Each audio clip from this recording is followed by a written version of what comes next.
Hello, Cardinals, and welcome to our first UIW Alumni Association REDTalk of the new year. My name is Gabby Alvarado, and I am the Associate Director of Alumni and Parent Relations here at UIW. I'm so excited to present our speaker, Allison Ramsey, who currently sits on our Alumni Association Board of Directors. Before Allison begins her presentation, we would like to mention that both comment sections on Facebook and YouTube are open for questions. Your questions will be presented to Allison during and at the end of her REDTalk. A little bit about Allison is that she is the founder of Empire Life, tech and digital marketing company. At Empire Life, female founders are guided in scaling their online empires. Allison is also a software developer, data scientist, and college professor. The Empire Life podcast interviews mega successful empire builders from all around the world. Empire Life guides clients through the structure of seamless user experience and technical infrastructure for membership sites, sales, funnels, plus scales momentum with Facebook and Google Ads. Business strategies, community building, and authentic sales and strategies. Empire Life blog has tons of exposure and engagement every day. Allison is an international speaker on women in tech, entrepreneurship, business, leadership, and business partnerships. And without further ado, welcome Allison Ramsey. Thank you. Thanks for having me. So I'm going to go into a lot of detail with all of you guys on taking a company, well, when you're first starting a company and kind of what you need to be focusing on with your online business, and then scaling that company, like what's needed, the strategies and the structure, and exactly. So the first of all, I want to start off, I have 6 main topics that I want to share with you today, and then I'll take a pause in the middle of the 3 and go into more detail with you on then getting to the scale phase, because we have a lot of different phases when we're launching an online empire, and there's a lot of things to be thinking about. And the first one that I really want to dive deeper into is relationship building and what that looks like and why it's so important. And for sure, if you're watching this and you have any questions that come up as I'm talking, make sure to ask those, and then I will see them come up on the screen and I'll be able to pause and answer your question, or it might be something that we're going to talk about later on in the presentation. And then I'll just let you know, hey, we're going to cover that later in the presentation too. So the first one to really focus on is building relationships, because that's what business is about. You know, in any kind of business, you're going to need relationships with your team and your clients, and then there's going to be things that come up, just like your significant other relationships, where you have disagreements and you may need to have an extra meeting and be able to talk through that and have smooth, beautiful conflict resolution, or beautiful relationships with your team as well. And I'm going to give some examples about the relationships that you want to be focused on building when you are scaling a business, because when it comes down to it, the relationships are the foundation to any business. And when you're reaching out to people, to give a few tips on how to start building those relationships. Let's say that you have a very small community right now, or maybe your community is huge. Like our community is, last time I counted, like around 300,000 mostly female founders that are in our Facebook group, on our Instagram, our LinkedIn group, and you can find, you know, Empire Life and a lot of resources for female founders on our website and all those groups. So with that, you know, I didn't start off with our community being almost 300,000 people. I started off, let's say, if you start off with 10, and then you want to really be nurturing those 10 people, because 10 people can typically be even 100K in sales. And what I mean by that is those 10 people, if you have a small community, or as you're building the community and you're nurturing them, you're reaching out to them, you're asking questions, which I'm going to get to later in figuring out the market value or the market proposition that you have for your business. You're asking your community consistently, showing up for them and asking them, what would you like to hear more about? And then if you see them engaging, let's say that you do an Instagram Live or Facebook Live, and you see your community engaging with you, you want to then and I always tell my clients too, you want to then reach out to those people who are talking to you in the Instagram Live. In the Instagram Live, for example, you can go and you can look at who viewed your live. I don't think there's that feature on Facebook, but you can see who viewed your live, and then you can go and private message them. Now, to go a step further, how you want to DM somebody that's a prospective client or a collaboration kind of partnership is you want to let them know, you want to first look at their online presence, not just look at it as, okay, well, I'm going to reach out to this person. I'm going to let them know what I have going on, because they've already opted in, so to speak, if they've commented on your Instagram Live or your Facebook Live, or they started interacting with any of your groups, your posts, commenting in your posts. So they've already opted in. You don't need to necessarily convince them that they need to interact with your content. They already are. So you want to come at it from a perspective of, how can I support this person more, and how can they support me?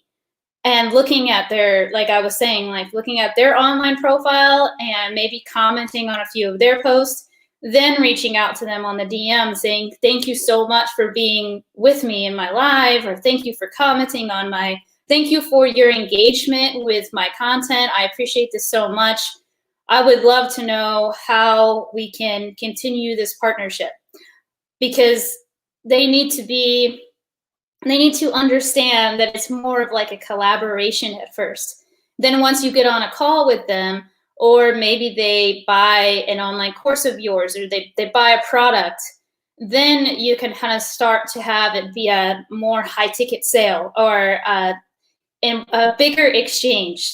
Because, you know, another thing when you're building the relationships, a lot of times from my experience, I haven't seen that buy an online product that's usually, unless they've talked to somebody at the business, or they've gone into the store and talked with a human or had some kind of interaction with you, I don't see that most people spend, let's say on average, more than $300 in one purchase. So if you're selling something that's more than $300, which hopefully you are, then you want to make sure that you're nurturing this relationship as you're about to get on the call with them. And if you guys, of course, if you have any kind of questions about different relationships that you're building within your business, you know, with a team, you're definitely building a camaraderie and an environment and a respect for yourself as the leader of that team. And also, if you have a podcast or you're interviewing people on a blog, that's a different kind of message that you want to still be engaged with their content. If you want to collaborate with someone, you always want to start with showing genuine interest and learning about their vision and what they do before you start thinking that you're going to, you want to show interest in them before you start talking more about yourself and your products. And the second one that I want to go into is visibility.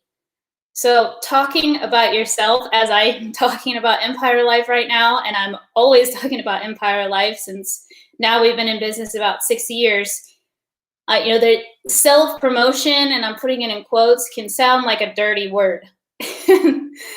I know that sounds funny to say it like that, especially because I work primarily with female founders, especially for women and, well, men too, but I think men, you know, self-identifying men might find it a little more comfortable to talk about themselves. And what I mean by talking about yourself and being visible is telling them, like the old adage, telling them once, telling them again, telling them again. I remember one of the first times that I was preparing, I went to church with my mom and my brother most of my life, and I was selected one time. Somebody came up to me in the congregation and said that in the Catholic Church that they wanted me to talk. I was about 8 years old, and they wanted me to talk in front of the church, and I didn't know honestly why they selected me. I'd never talked in front of the church. I didn't know what I was going to say. I was supposed to come up with the speech that I was going to say, and then I was supposed to talk in the microphone, which I'd never talked into the microphone, you know, in front of that many people. And I remember my brother telling me, he's a lot more introverted than me, but I remember him telling me, all you have to remember when you get up there is to tell tell them again, and then tell them again, tell them again. So at any point that you're trying to make, anything you're aiming to sell, which everybody in business is a seller to some extent, they're in sales, whether we like it or not. So anything that you're selling, your product, your service, you want to tell them and then tell them again, and realize, especially when you're online or you're going live, most people, the fifth time, about on average, the fifth time that you show up and you're talking about your product, they are going to start seeing and hearing it, maybe the fifth time. And so that's on average. It might be the 8th or the 10th time that you've shown up live or you've talked about your product, and then they're starting to hear what you have to say or hear about it. Because as I was mentioning to a client this morning on one of my client strategy sessions, she said, where does my main attention need to be focused to push the needle forward, which is my expertise? And I said, fully, until you can take a step back, it needs to be fully focused on visibility. How, and what I mean by visibility, going back to the beginning, the building the relationships, how are you supporting and showing up for your clients with your visibility? Are you asking them questions? Are you asking them what they want to hear? Are you listening to your clients or to your community? Because your community are your future clients. Like I was saying at the beginning, you're continuously nurturing people that will become your future clients, or they will become people that are going to be on your podcast, be featured in your blog, and be able to have some kind of partnership with. Are you listening to them? Are you asking them questions? When they comment on your lives, are you reaching out to them and continuing to build that relationship? And then further asking them, I'll go into this a little bit later, like what you further need to be asking the people in your network to then take their feedback and be able to develop new programs, and then have bigger clients, bigger contracts, and continue to scale your business and make a lot more money. And I want to go into the third one, and then I'll take a short pause or ask if you guys have any questions. And of course, ask me questions as they come up for you. And this third one, I was featured on an online business conference just last week about, it was called Failed It to Nailed It. And I'm based in Austin, and the people who were launching it are based in Austin too. And it was all about how there's going to be times in our business when we have to pivot, especially right now with everything that happened in 2020 and going into 2021 with COVID-19. A lot of businesses were faced with, especially if they're in a scale phase, they were faced with maybe they lost all of their clients. Maybe they were faced with, we're going to have to shut our doors if we don't pivot. And 2020 was a beautiful gift in that way for a lot of businesses to look at all of their strategies. And with my business, since we were already online and we are facilitating the strategies with the online business and authentic sales and everything that Gabby talked about at the beginning, moving the needle forward for our female founders and making them a lot of money, we started seeing an influx of clients. But we also needed to kind of pivot in a way of, we used to only offer 1-year contracts, and now we offer 6-month contracts. Because we still offer one year, but we offer both with the flexibility. And we've been seeing that with the uncertainty that a lot of people are feeling right now in the world, that a lot of our clients felt comfortable to enroll in the 6-month, and then they enrolled in another 6 months. No, that would be awesome. All the time before, for the last 5 years, this is our 6th year in business, all of our clients were enrolling right away for 1 year. So I needed to look with my team and see, okay, well, it seems like a lot of our prospective clients are slightly uncomfortable with enrolling for the whole year with what's going on in the world. So therefore, we need to pivot, and we need to offer 6-month contracts now. And we all felt comfortable with that. And we didn't feel comfortable with 3 months because that's not really enough time to scale someone's business, or to look at all the different facets and look at the whole big picture about exactly what they need to focus on to scale. So we came to that number of 6 months, and then luckily all of our clients have been wanting to re-sign for another 6 months. So that's a perfect example of pivoting.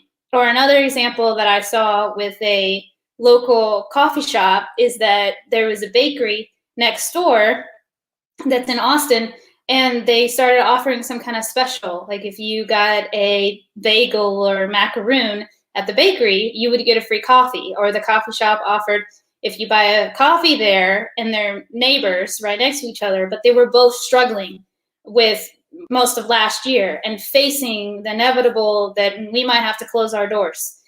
So they started getting together and offering this deal, and both pivoted, and then both of their incomes skyrocketed because every person that went into one store got something from the other one.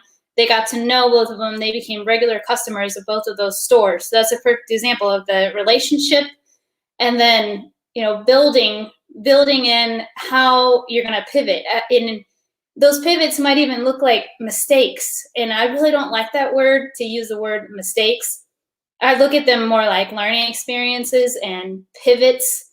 But it's inevitable that in any online business or any business, you're going to have times of, you're going to maybe feel like struggling or feel that where do I go from here? And at the same time, it's good to reframe that this doesn't mean I'm going to quit. This doesn't mean I'm supposed to just throw in the towel. I had another client this morning ask me, should I just throw in the towel? I'm like, no, this is just a time when you need to pivot, and looking at the whole big picture and like, where do I need to focus to move the needle forward doesn't mean you need to quit.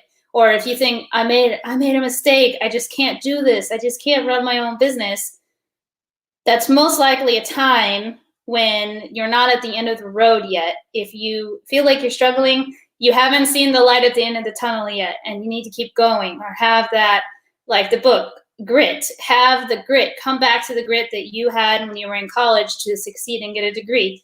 Every person who gets a degree in college has to have a lot of grit. For example, running your own business, you have to have a lot of grit every day, and keep revisiting that, and then looking at the whole picture of, it's okay. It's inevitable that you're going to have pivoting moments. And that's really my third one. It's not necessarily that you're making mistakes. Every business owner who is scaling their business, or they're first starting their own business, they're going to have times where they look and they think, oh my gosh, I just am not doing this right. And they're going to go online and think, everybody knows how to do this, and then I don't know how to do it. Maybe I just don't know what I'm doing, which probably we don't most of the time. It doesn't mean that you are wrong or making a mistake is the end of the world. It's a learning experience, and it's a moment to reflect, regain, take a second to regain composure, and then decide the best path forward, which a lot of times your community will tell you what they want and what the best path forward for you to do. Like maybe that means to develop a new service or a new product, and what your community is asking you for. And if you guys have any questions, make sure to ask. I'm gonna take a drink of water, and then I'll go over my next 3 topics.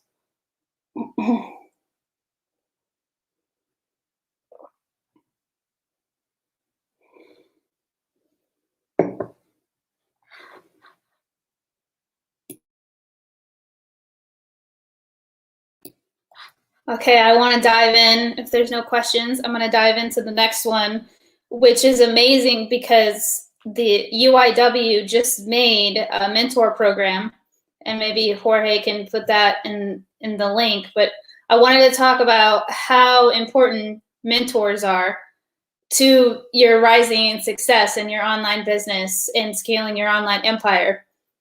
I don't know, to tell you a story, when I first started Empire Life, I was really unsure about the exact software to use. When I was developing any kind of sales funnels for my clients, I was unsure how to manage multiple clients at a time, because I was coming out of corporate and being a software developer, and I had 2-week sprints where I had one topic to focus on, as opposed to, okay, now I have a team of other software developers, sales team, and the Facebook ad team.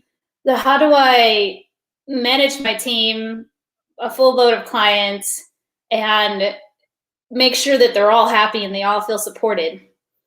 And so I started looking around and just asking that question. Do you know anybody? And I was in several meetup groups where they, with other software developers or other tech and digital marketing company founders. And it took me a few weeks, actually. I was emailing, or on Meetup, I was messaging the admin of some of those groups that they were actually running those groups. A lot of them I didn't hear back from, and some I heard back, oh, we don't do that. So it took me, my point is to ask questions. Make sure you just, if you want a mentor, seek to find that by asking people around you, hey, can I have some of your time? Can I borrow 20 minutes of your time so I could ask you some questions? I see that you've also started a successful digital marketing company or digital marketing agency. I would feel so grateful to please borrow 20 minutes of your time. I'm really seeking a mentor. For example, you could say something like that in the email. Or if you're in a group, you can ask the group admin. Hopefully they will be really receptive of that. I did find some that were receptive. And I remember the first mentor that I had, he was a one-man show of his digital marketing agency, and he wanted to meet me at a coffee shop. And then he had some questions for me, like which software are you running?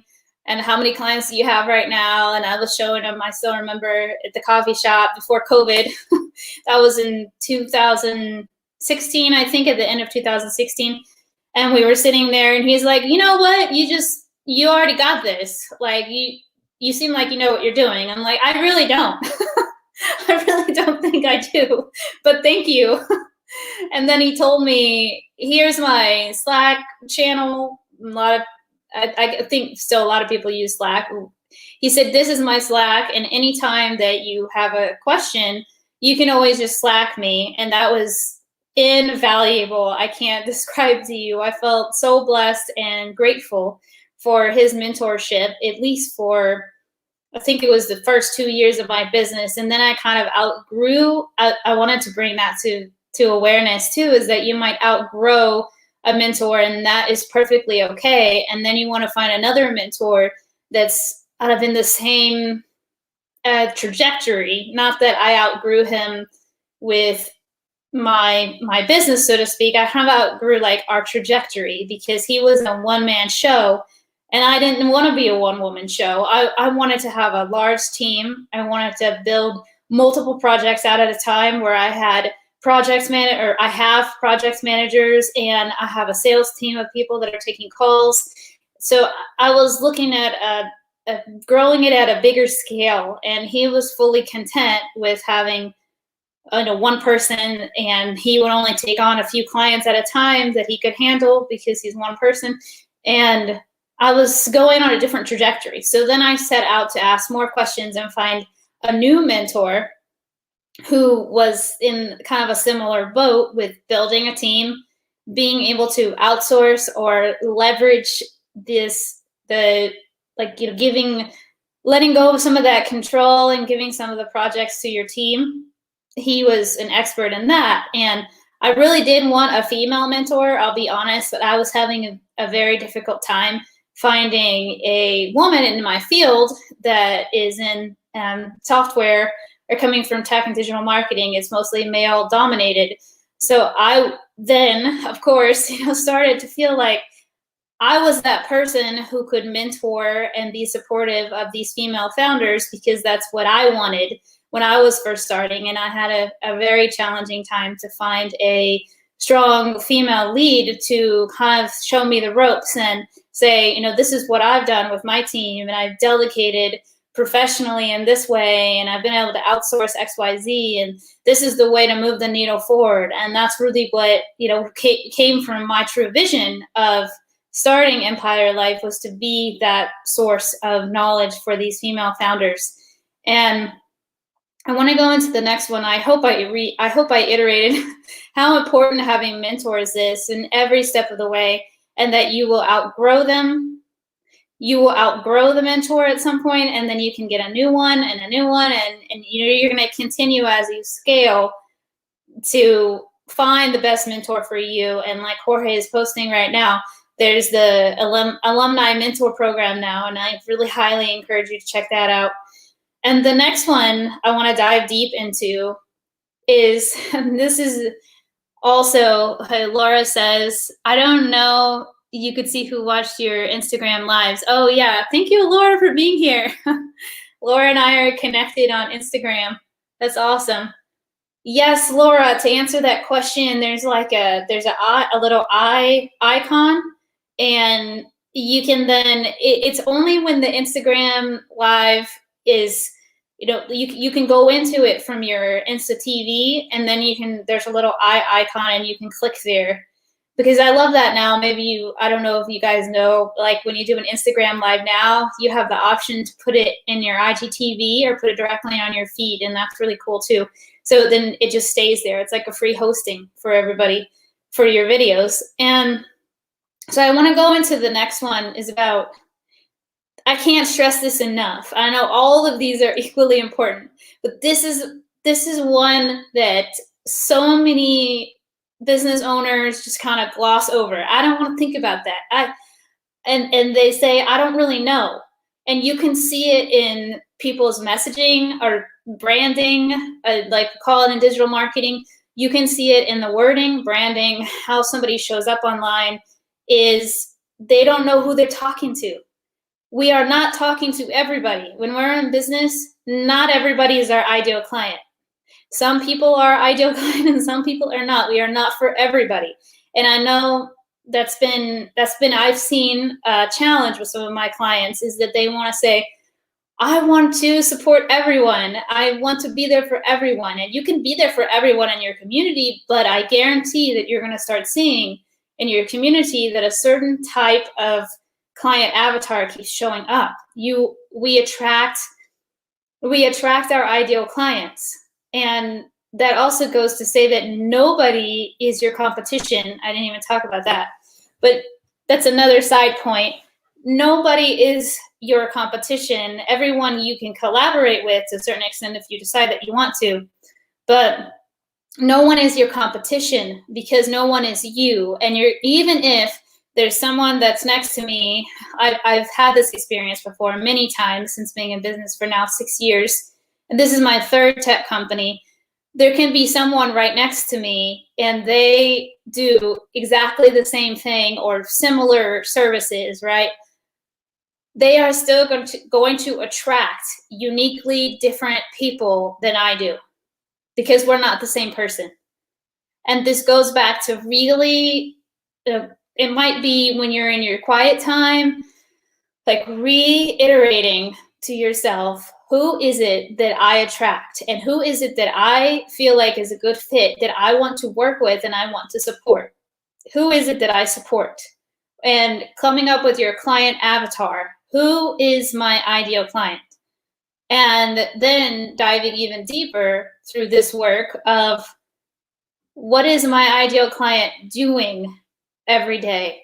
What social media do they use? How long do they spend on social media? What kind of content do they like? What do they need? What are they asking themselves every day? What is my ideal client thinking? And sometimes you can do this, you can get more clear on this. How do you use data mining to find your ideal client? Oh, that's a great question. I'm gonna talk about that a little bit more in a minute. I really like that question. And I want to finish the thought first of doing market research. So the market research with your ideal client is like, once you've gotten clear on who your ideal client is, you can start looking in your community and then reaching out to that specific person. Let's say that I name my ideal client Sally, and to give a client avatar. And Sally is ages 35 to 55. Sally is a business coach or business analyst. And I look on my online community and I see someone who is similar to Sally. And then I reach out to Sally. And when I first getting an ideation, when I'm in ideation phase for my company or for a new product, even if you've had a company for a long time, but you think, I want to launch a new product this next month, you're going to reach out to Sally and say something like, hey, Sally, I see that you're a business consultant and I love what you do. And I was just wondering, can I please have 15 minutes of your time so I can ask you about a new upcoming product that I have that I'm going to launch? And thank you so much for your time. If you give me this time, I'll make sure that I give you a discount for my upcoming products that I have coming up. I just want to ask you a few questions so I can understand better how to fully support you and people like you. So it doesn't mean that she's going to specifically buy your product, but 100 other Sallys or people like her will probably buy your product. So you want to really think about your ideal client. And then going further than that, with all of my clients, I even give them questions of doing that market research and what to ask Sally, for example, if we're using her as a client avatar. When they get on the call with her, you're going to ask questions like, how much would you pay for this product? How long would you like this online course to last? Is 6 weeks enough time to cover these topics? These are the topics I'm going to cover. Is there anything I left out here, Sally? Is there something else that you would like to see covered in this program, this webinar, this? Okay, I'm going to offer these 5 products. Is there something else that you need? Like if you have an online store, is there another event that you would like me to feature? How do you feel about the price of this event? Would you like to pay it in 3 payments or would you like to pay it in 1? Like if you were going to sign up for this today, what's stopping you from signing up for it? Like what would prevent you? I'm not saying you're going to buy this from me, but if you were thinking about it, what are your hesitations? What's stopping you from buying it? And then you can give them a reward, like I was saying, as a discount. And how to do data mining and find your ideal client, to answer that question, is look at who's liking, look at the statistics, look at the analytics. Who is liking your post? Who's commenting on your post? And a way to do that is to have Google Analytics. And if you need support in that, I have a done for you service in Google Analytics.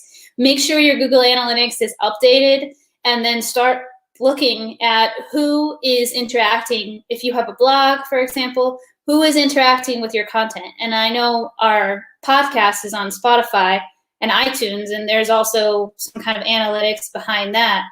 So if you go on Google Analytics, for example, you can see a lot of different statistics in the average age of the people that are on your website, how long they spend on it, where they're coming from. Are they on mobile? Are they on desktop? And actually with our website, most of high percentage are on desktop, which is surprising. I wouldn't know that unless I looked at my Google Analytics all the time.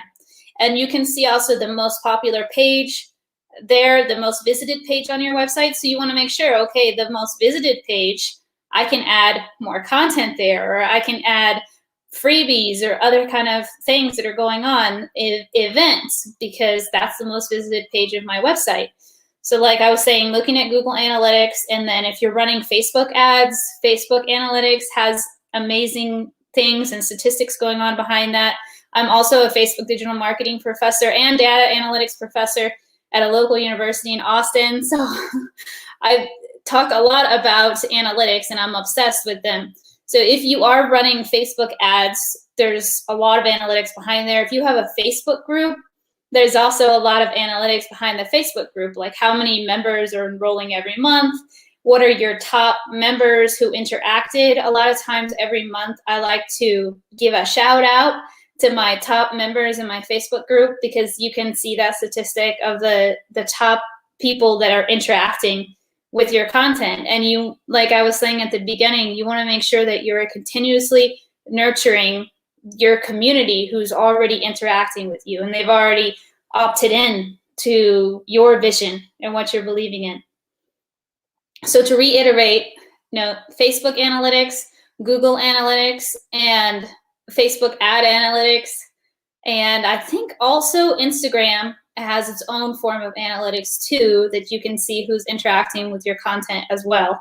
And I think that's on the settings on Instagram. And then YouTube, if you're doing a lot of YouTubes, YouTube also has its own set of analytics. So I hope that answers that question. And please make sure you ask any questions as they come up. I love them.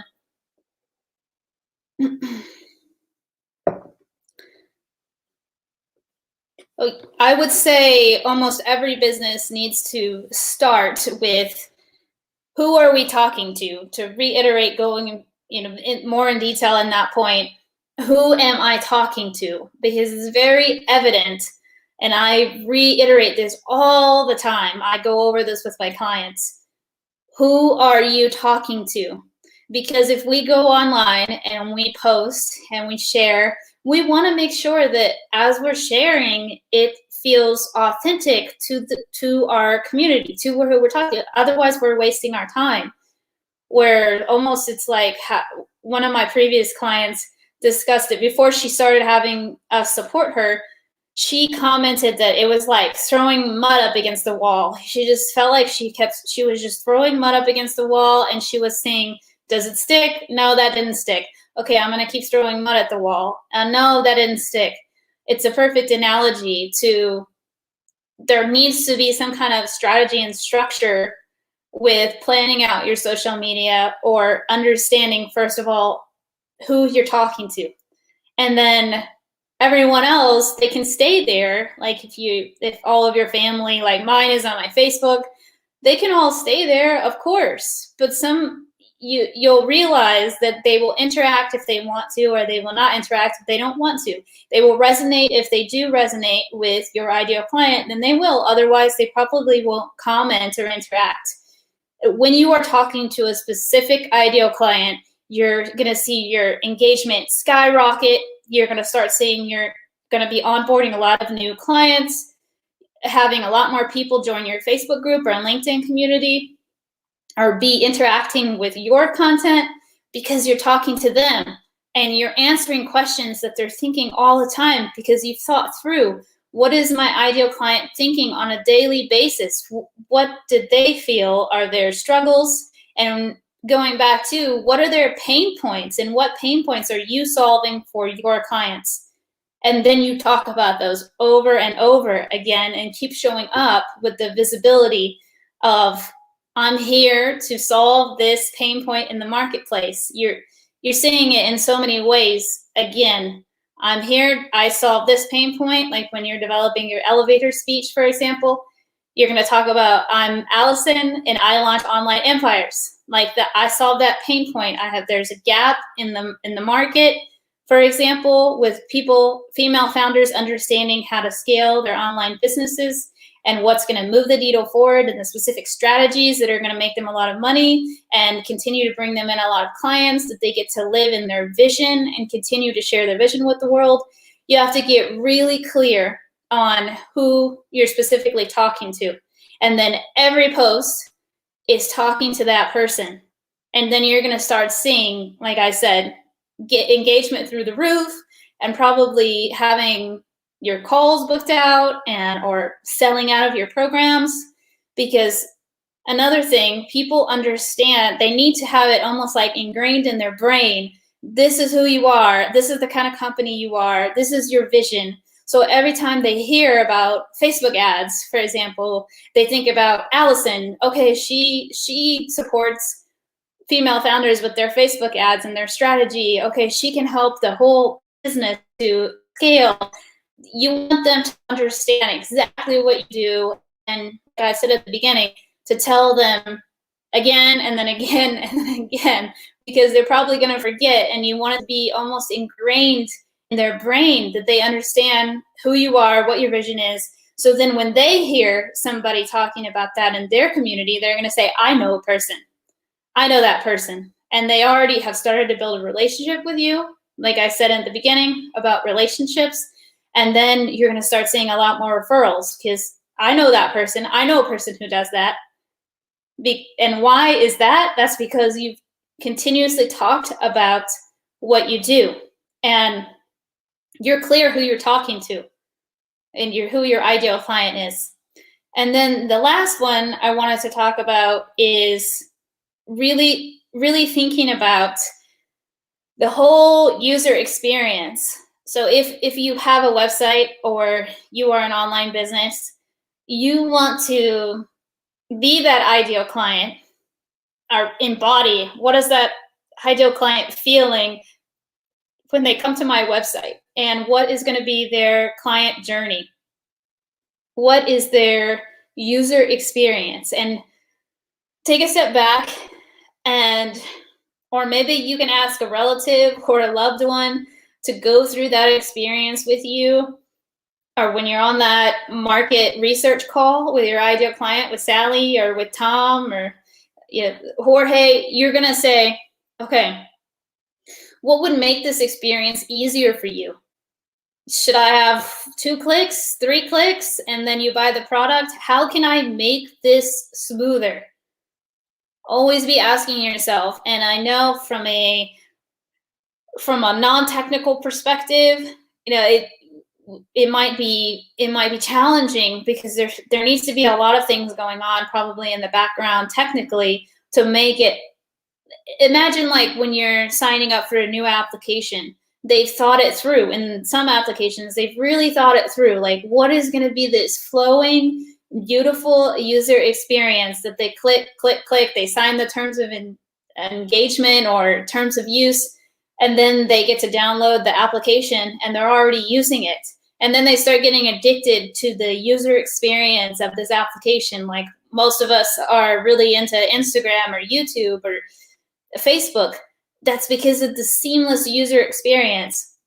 So when you are creating anything online or you want people to buy a product, be thinking through, how can I have, like, let's say 3 clicks and they bought my product or they bought the service, or I have 1 signature that they can sign online and they've signed my contract.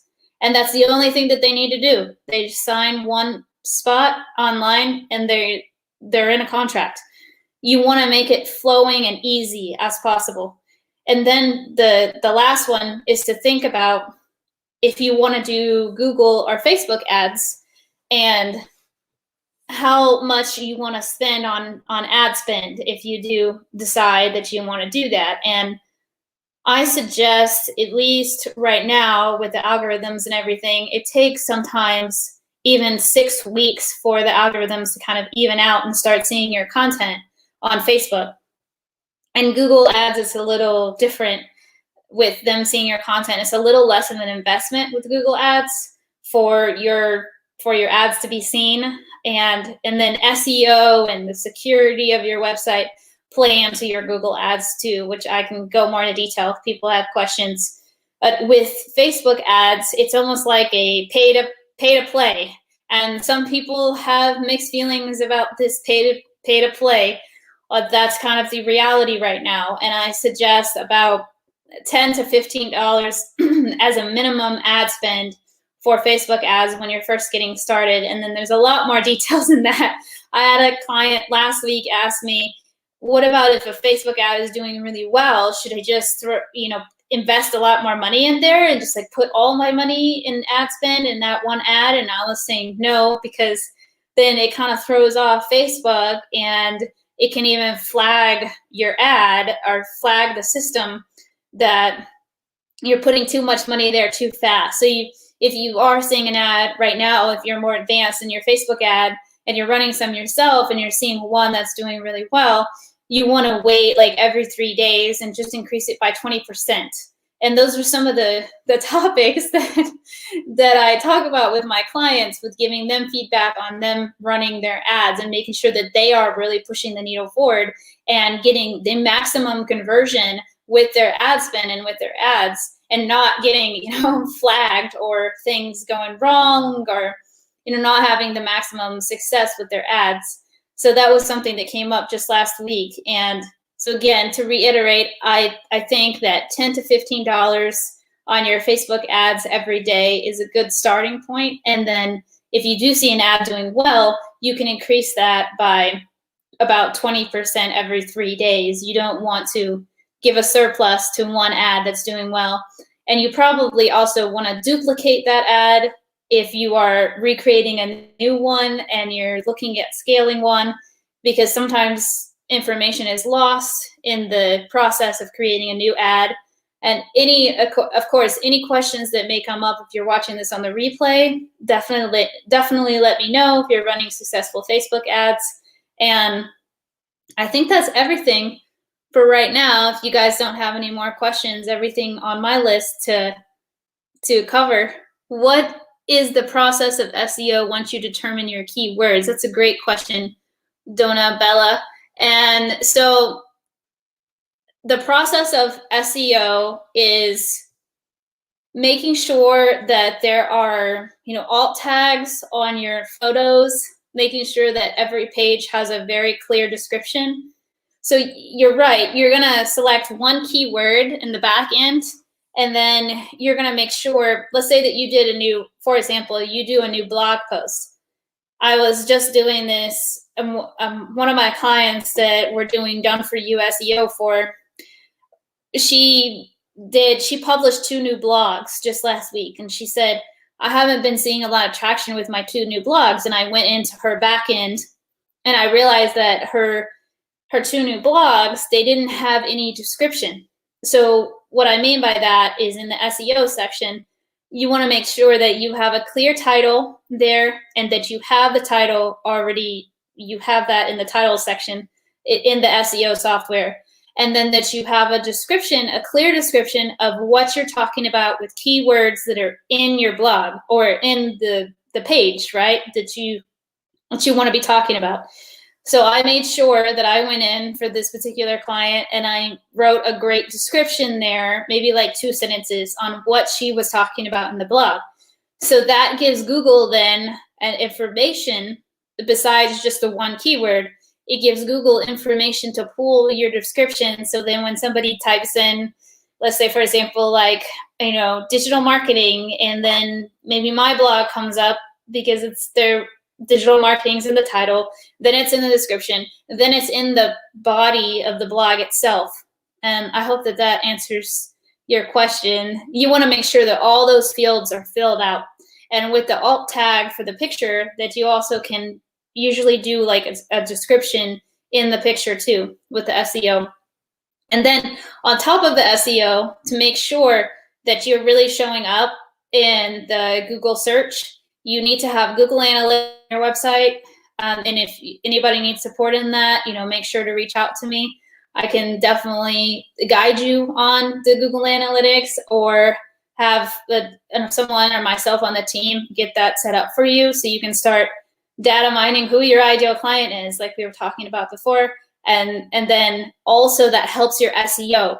If you have strong Google Analytics, so that means that Google has scanned your site and Google approves that everything going on in your site and there's no errors and everything looks good, you get approved for Google Analytics. You can even get approved for Google AdSense. I make maybe like $50 to $100 a month. It's just like a side note that's pretty cool from Google AdSense on our website. So you can get approved for Google AdSense, and then you can get approved for Google Analytics, and these both really help your SEO. So it kind of just rises it up. A third thing, is this how you outrank your competitor? Well, to answer your question too, a third thing about SEO is also you have to make sure that your website is secure. And that's something that this kind of can be like an oversight. And I do that for my clients too, is making sure that I give them SSL certificates, or I install them myself if we were designing out any kind of website, or we have an empirelifeshop.com. If you needed an SSL certificate, you can also buy it from our shop, or you can have us install it. But if your site is not secure and people are making payments there, it makes the SEO just like go way down. And maybe Google's not even going to show your site. And that can be an oversight that a lot of people don't think about. And it's like it's the left of a website. It's the lock looking button, or the white lock. It looks like a white lock. And if it's not secure, it will say not secure. And that's horrible for SEO. It may even make you not show up at all in Google, or have you be approved for Google Analytics. You want to make sure your site is secure too. And I didn't really understand your question, Donna, about how I outrank my competitor. So maybe to answer that is to go back into detail of, I am not necessarily looking to outrank my competitor. I'm first thinking about who is my ideal client. So I've seen very few women in tech and digital marketing who are running similar companies. But if I was to look at a woman who was running a similar company as I am with Empire Life, most likely we would be attracting a different demographic, or we would have different ideal clients. And I want to make sure that really, if you are launching an online business, that really is one of your focuses, is understanding that if you are looking at a competitor, just look at them for maybe their pricing structure, and then compare your pricing structure. Are you on par with the marketplace? And if you're not, you probably want to raise your prices. If you're way above the price range, you might want to come back more to the middle. So that can be good research to look at your competitors. But when if you're looking at how do I outrank my competitors, you want to first then focus more inward, and who is my actual ideal client, and am I talking to them? And am I asking those questions that I need to my ideal client to understand what they need? And I guarantee, most likely, then that will inevitably outrank your competitor, because they may not be always asking their community exactly what they want and need, and then delivering like the under promise, over deliver. You're going to keep over delivering what your community needs and the access, and exactly giving them the resources that they need. Oh, wait, maybe there's some more questions coming through.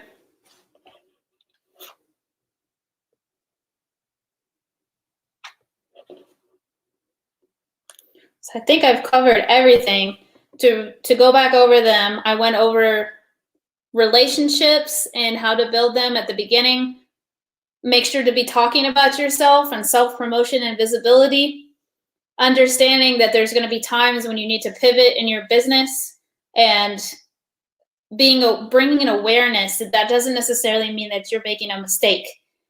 Pivoting is a sign of growth, and especially with 2020 and what it offered us, in I would say the blessing or the beautifulness of what it offered us, is a lot of businesses needed to look at where do I go from here, and how do I pivot, and how do I stay in business? And there's a lot of growth in that question. It's an amazing amount of growth to be able to ask you and your team, how do I pivot? How do I scale this from here? And the next one was about mentors, and we posted the link for how to get a UIW mentor, and you can see that link again, and how having a mentor is really invaluable. And if you feel like you outgrow one, you can always then keep asking your network and the people around you for a mentor. You need it. I can't stress that enough. Like, you need somebody to be able to ask questions to, and they might feel silly. They may feel silly to that person, even because they've already been through it. Like, my first mentor, I was asking him tons of questions, probably 10 questions a day on the Slack. And I would feel like, oh my gosh, he's going to think this is silly. But most of the time he could just answer it in 2 minutes, and he was happy to help, because he wanted somebody to be there for him when he was first starting. And the same thing for me. I want to mentor, and I want to be there for my clients, because that's what I wanted and that are needed.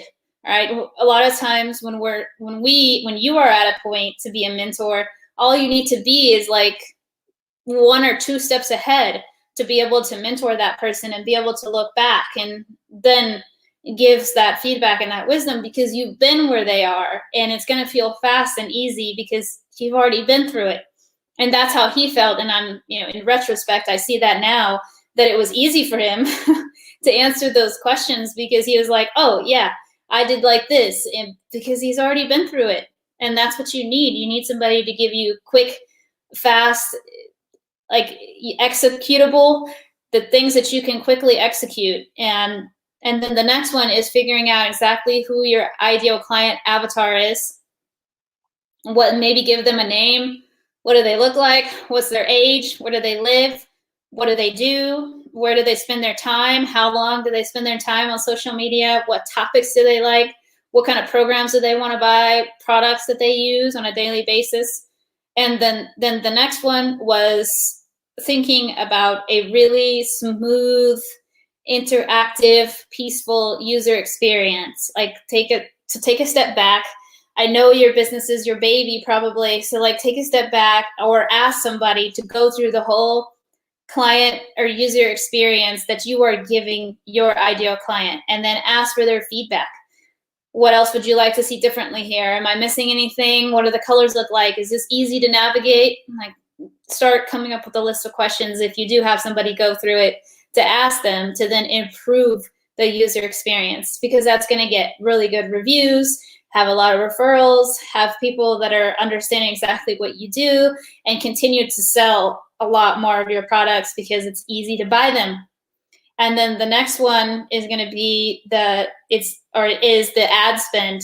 Thinking about how, if you do want to do online digital marketing like Facebook ads or Google ads, I was recommending for the Facebook ads when you're first getting started is $10 to $15 of ad spend on average to have a successful Facebook ad.